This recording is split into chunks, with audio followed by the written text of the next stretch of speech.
Introduction बोलो। हम जो है सीपीसीटी में जो गणित का भाग आता है उस गणित के भाग को कैसे हल किया जाए उसे मैं सरलता से आपको बता रहा हूँ। और जो प्रश्न पत्र अभी तक जो आए हुए हैं उन प्रश्न पत्रों की सीरीज हमने छुड़ाना शुरू कर दी है।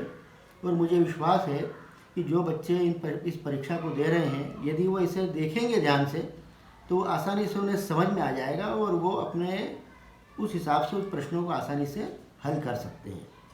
देखिए, जैसे एक प्रश्न अभी बता रहा हूँ मैं।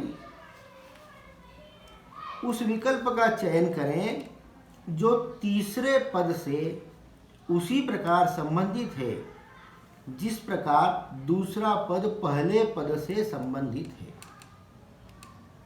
इसको समझना यह है कि दूसरा पद पहले पद से संबंधित है। इसका मतलब हमको एक पद कौन कौन से दिए हुए हैं?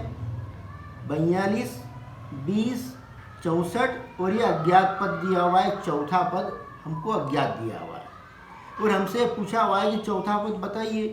तो यहाँ पे क्या हो रहा है, जैसे पहला पद 42, दूसरा पद 20, तो ये दूसरा पद पहले पद से किस प्रकार संबंधित है? तो ये देखिए आप, ये 20 दूनी 40 होता है। तो ये 20 दूनी 40 धन 2, ये 2 अधिक है। पहला पद दूसरे पद का 2 गुने से 2 अधिक है। अब यहाँ पे तीसरा पद 64 दिया है, तो अब चौथा पद क्या होगा?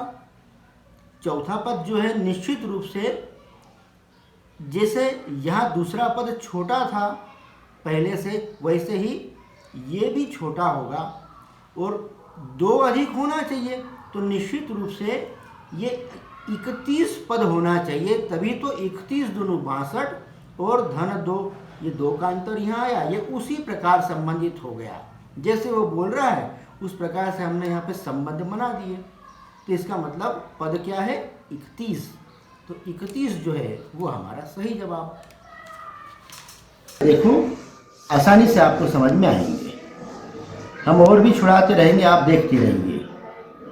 Thank you.